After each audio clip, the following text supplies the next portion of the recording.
قبل اس کے کہ ہمارے ششماہی تعلیمی رپورٹ پیش کی جائے، یہ بات بیان کر دینی مناسب ہے کہ الحمدللہ مدرسہ جو اس وقت چل رہا ہے یہ ہمارے بزرگوں اور جو ہے بانیان کا اخلاص ہے، خصوصاً ہمارے حضرت مولانا عبدالرشید صاحب رحمۃ اللہ علیہ اور ان کے ساتھ ان کے رفقائے کار جنہوں نے اپنی مخلصانہ کوششوں اور محنتوں سے اور خون جگر سے اس ادارے کو سینچا اور اس کو پروان چڑھانے کی حتی الامکان کوشش کی اور اب بھی کر رہے ہیں۔ جہاں پر بانیان کا اور ذمہ داران کا اخلاص ضروری ہے، اسی کے ساتھ ساتھ طالبان علوم نبوت کا اخلاص بھی ضروری ہے، کیونکہ مدرسہ در و دیوار کا نام نہیں ہے، مدرسہ اساتذہ اور طلباء اور یہاں کا چلنے والا تعلیمی نظام، اس کو مدرسہ کہا جاتا ہے۔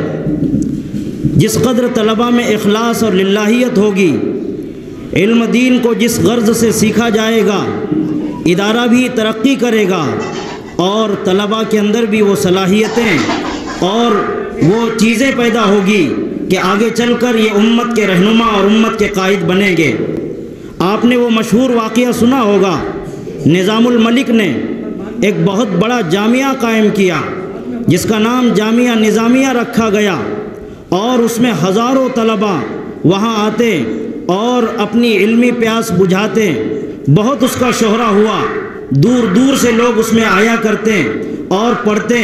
شروع میں تو بہت ترقی ہوئی، لوگ جوق در جوق آتے رہے اور ایک بھیڑ رہی، تعلیم و تعلم اور قال اللہ اور قال الرسول کی صدائیں وہاں پر بلند ہوتی رہی، لیکن اخلاص ناپید ہوتا چلا گیا۔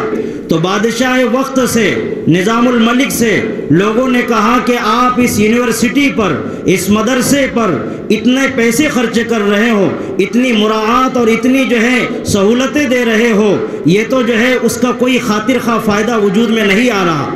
جو ہے جب شکایتیں ان تک پہنچی تو انہوں نے رات کے وقت میں بھیس بدل کر طلباء کا جائزہ لیا، دیکھا کہ طلباء رات میں جو ہے 2-3 طلباء مل کر ایک گروہ کی شکل میں کچھ پڑھ رہے ہیں، کچھ مذاکرہ کر رہے ہیں، کچھ روشنی میں بیٹھے ہوئے کتاب کا مطالعہ کر رہے ہیں۔ ہر ایک کے پاس جاتے، ان سے پوچھتے کہ تم کیا پڑھنے آئے ہو، کیا پڑھ رہے ہو، کس لیے پڑھ رہے ہو۔ ہر طالب علم سے سوال کرتے اور امتحان لیتے۔ انہوں نے امتحان لیا مختلف طلباء کا، کسی سے پوچھا تم کیوں پڑھ رہے ہو، اس نے جواب دیا کہ میں اس لیے پڑھ رہا ہوں کہ میرے والد مفتی ہے، ان کے چلے جانے کے بعد ان کی جگہ میں لے لوں گا۔ کسی سے پوچھا تم کیوں پڑھ رہے ہو، انہوں نے کہا کہ میرے والد جسٹس ہے، قاضی ہے، ان کے چلے جانے کے بعد ان کی جگہ میں سنبھالوں گا۔ کسی سے پوچھا تم کیوں پڑھ رہے ہو، کہا کہ میرے والد جامع مسجد کے امام و خطیب ہے، جب وہ دنیا سے رخصت ہو جائیں گے یا وہ ریٹائرڈ ہو جائیں گے تو ان کی جگہ میں لے لوں گا۔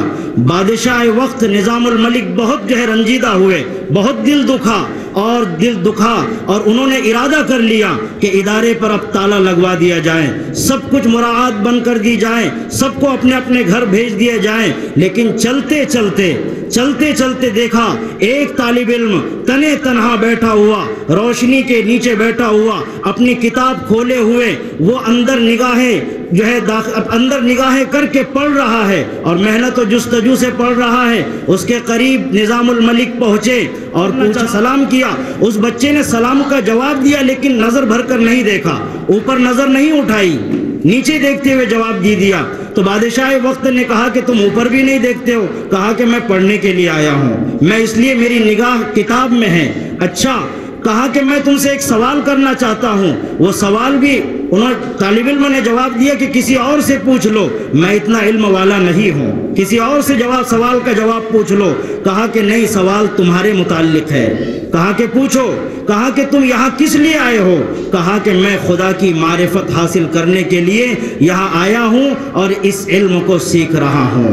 بس بادشاہ نے ٹھنڈی سانس لی اور کہا کہ اس ایک طالب علم کی وجہ سے میں اپنے پورے جامعہ کو اور پورے ادارے کو باقی رکھتا ہوں، اور تمام طلبہ کو وہی مراعات جو اب تک میں نے دے رکھی ہیں سب کو میں دیتا ہوں۔ تو اس طرح طلبہ کے اندر بھی وہ چیز اور وہ اخلاص پیدا ہونا چاہیے۔ یہی طالب علم جنہوں نے یہ کہا کہ میں اللہ کی معرفت حاصل کرنے آیا ہوں، جنہوں نے بادشاہ کی طرف نگاہ بھر کر بھی نہیں دیکھی، وہی طالب علم آگے چل کر امام غزالی کے نام سے معروف اور مشہور ہوئے۔ اللہ نے انہیں امام غزالی بنایا۔ اس لیے ضرورت ہے کہ طلبہ جہاں اساتذہ اخلاص کے ساتھ، ذمہ داران اخلاص کے ساتھ محنت اور تگ و دو کر رہے ہیں، وہی طلبہ بھی اخلاص کے ساتھ تعلیم حاصل کر لیں۔ سلف سے منقول ہے کہ اگر کوئی طالب علم تعلیم کے دوران گناہوں کا شکار ہوتا ہے، گناہ بھری زندگی کرتا ہے، تو بزرگوں نے لکھا ہے کہ تین چیزوں میں سے کوئی ایک چیز اسے دنیا میں پیش آ کر رہتی ہے۔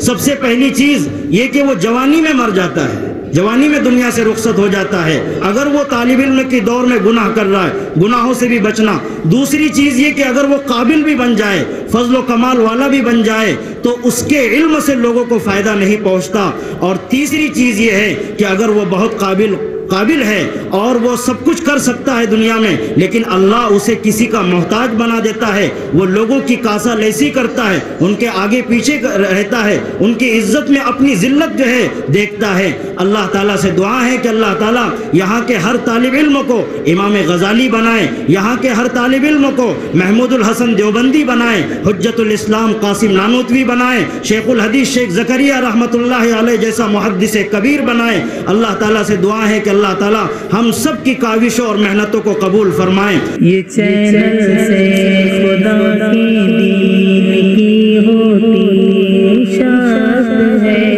یہ چینل رہبر انسانیت تو سب کی چاہت